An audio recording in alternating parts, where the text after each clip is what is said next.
জয় মা জয় মা জয় মা জয় মা মৃত সঞ্জীবনী জয় মা।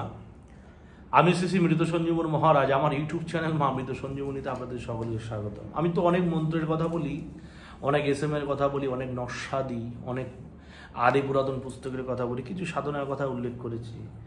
আজকে আপনাদের জন্য ভূত প্রেত দূরীকরণের বা ভূত প্রেত যাতে নিকটে আসতে না পারে এই ধরনের কিছু ঔষধ বলে দেবো, কিছু তান্ত্রিক গাছের সম্বন্ধে আপনাদের আমি সামনে পরিচয় করিয়ে দেবো। কী কী গাছ? কারোর উপর যদি কোনো প্রেত পিশাচের প্রকোপ হয়, প্রেত পিশাচের যদি কারোর উপর দৃষ্টি হয় সেটাও সরবে। গায়ে যদি বর্তমান থাকে তাহলেও উপকার পাবে। কি বলছে? ভূতে ধরা রোগীর নাকে ভূতে ধরা মানে এটা ভূত একবারে নাশ হয়ে যাবে, মানে ভূত একবারে শেষ হয়ে যাবে। বলছে ভূতে ধরা রোগীর নাকের নিকট শরীফা বা আতা গাছের পাতাকে রোগরে শুকাই দিলে ভূত অস্থির হয়ে পলায়ন করে। কারো শরীরে ভূত প্রেত আসর ঘটেছে, সেই ভূত প্রেতকে সরানো যাচ্ছে না, আতাফল গাছের বেশ কয়েকটা কচি পাতা হাতের রোগরে সেই রস যদি সেই পাতা রগড়ানো পাতা যদি ভূতে অ্যাকচুয়ালি ধরেছে, জিনে ধরেছে, দেও দানব ধরেছে, কোনো রুগীর নাকে যদি শুকানো যায় সেই ভূত প্রেত অস্থির হয়ে যায়, পাগল হয়ে যাবে, সে ছুটে পালানোর জন্য পাগল হয়ে যাবে। বা হরিদ্রা বা শুকনা গিরা হলুদ পুড়িয়ে তার যদি ধোয়া সে ভূতগ্রস্ত বা প্রেতগ্রস্ত বা জিনগ্রস্ত সে রুগীর নাকে হলুদ পোড়া যদি গন্ধ দেওয়া যায়, হলুদ পুড়িয়ে সেই ধোঁয়া যদি ভূত প্রেতের নাকে দেওয়া যায়, তাহলে সেই ভূত প্রেতগ্রস্ত রুগী প্রচণ্ড অস্থির করে চেঁচামেচি করে, সেই রুগী কোথায় যাবে কোথায় পালাবে সে কুল কিনারা পায় না।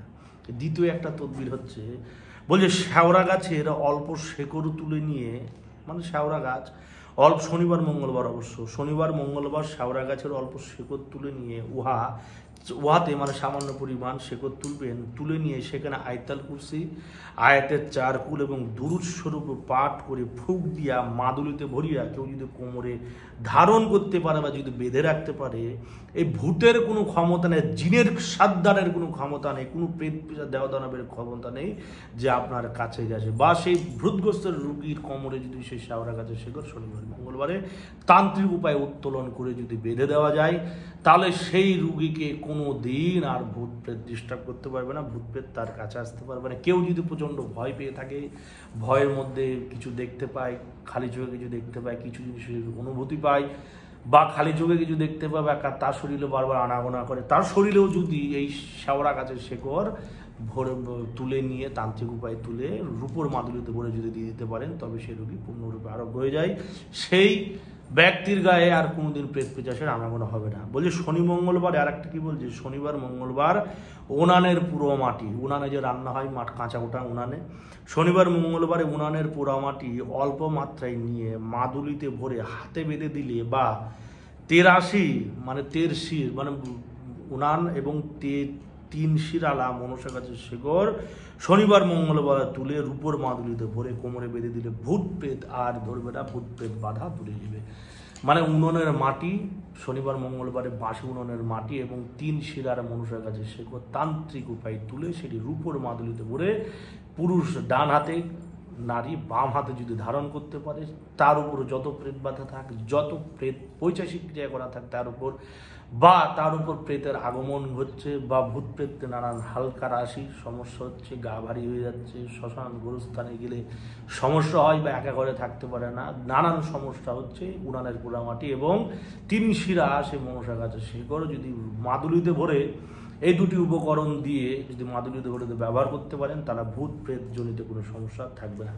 বলছে মানগুজু গাছের শেকড় শনি মঙ্গলবারে তুলে কর্ণের মূলে বেঁধে দিলে ভূত প্রেত পলায়ন করে। কারোর গায়ে ভূত প্রেত পিশাচের আসর হয়েছে, কারোর গায়ে ভূত প্রেত পিশাচের আগমন ঘটছে, বা শরীরে আসে, আপনার সামনে আর আসছে না, কি করবেন? সেই রুগীর কানের মূলে মানে কানের ছাদাতে, ছেলে হলে ডান কানে, মেয়ে হলে বাম কানে, সে মানের কালো মান গাছের শেকড় ভালো করে থেতো করে কানের মধ্যে নাকের মধ্যে দিয়ে দিতে পারেন।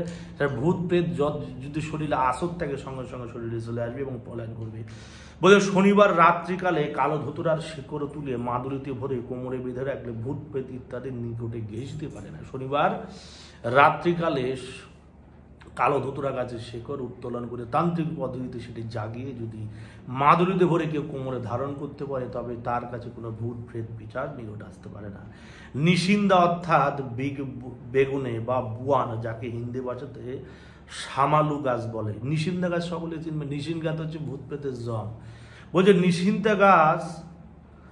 নিশিন্দা গাছের শেকড় শনি মঙ্গলবারে তুলে লৌহ মাদুরিতে ভরে কোমরে বেঁধে রাখলে কোনো প্রকার বাতাস লাগা, ভূত প্রেত বাধা বা প্রেতের বাধা বা কোনো রকম ভৌতিক সমস্যা। নিশিন্দা গাছের কোনটি কঠিন জিনিস, অনেকে চেনে অনেকে চেনে না। সেই নিশিন্দা গাছের শেকড় শনিবার মঙ্গলবার দেখে যদি তান্ত্রিক পদ্ধতিতে উত্তোলন করি, তার শেকড় তান্ত্রিক পদ্ধতিতে জাগিয়ে যদি লোহার তাবিজের মতো ভরে কোমরে ধারণ করতে পারে, তাহলে আর প্রেত পিশাচের কোনো আগমন থাকে না। আমি যে কয়টা উপায় বলেছি সে প্রত্যেকটি উপায় পরীক্ষিত এবং প্রত্যেকটি উপায় আমি নিজে প্রয়োগ করি এবং আমি নিজে কাজ করি। যারা তান্ত্রিক ওঝা গুণিন কবিরাজ বাংলাদেশ বা যে কোনো রাষ্ট্রের বা যে কোনো দেশের যেসব কবিরাজ তান্ত্রিক আমার এই বিশেষ উপস্থাপন দেখছেন, তাদের ক্ষেত্রে এইসব বিদ্যে ভীষণভাবে কার্যকর হতে চলেছে। কেননা এইসব বিদ্যের প্রভাব, এইসব বিদ্যের কাজ প্রচণ্ড পরিমাণ। এইসব বিদ্যে দিয়ে কাজ করলে অবশ্যই শতাধিক ফলাফল পাওয়া যায়। আশা করে বুঝতে পেরেছেন। মায়ের কৃপা যদি থাকে, যদি সত্যই আপনারা এইসব ব্যাপারে জেনে থাকেন, অবশ্যই করবেন। যদি কেউ জেনে না থাকেন, যে বিদ্যে দেওয়া হলো, যে প্রসেসে যে পদ্ধতিতে বলা হলো, সেই পদ্ধতিতে সমগ্র উপকরণ আপনারা আপনার আয়ত্তের মধ্যে থাকবেন। যারা জিনভূত ট্রিটমেন্ট করেন তারা বিদ্যে দিলাম, প্রয়োগ দিলাম, অবশ্যই কাজ করবেন, শতাধিক ফলাফল পাবেন। জয় মা, জয় মা মৃত সঞ্জীবনী, জগতের মঙ্গল করো মা, জয় মা।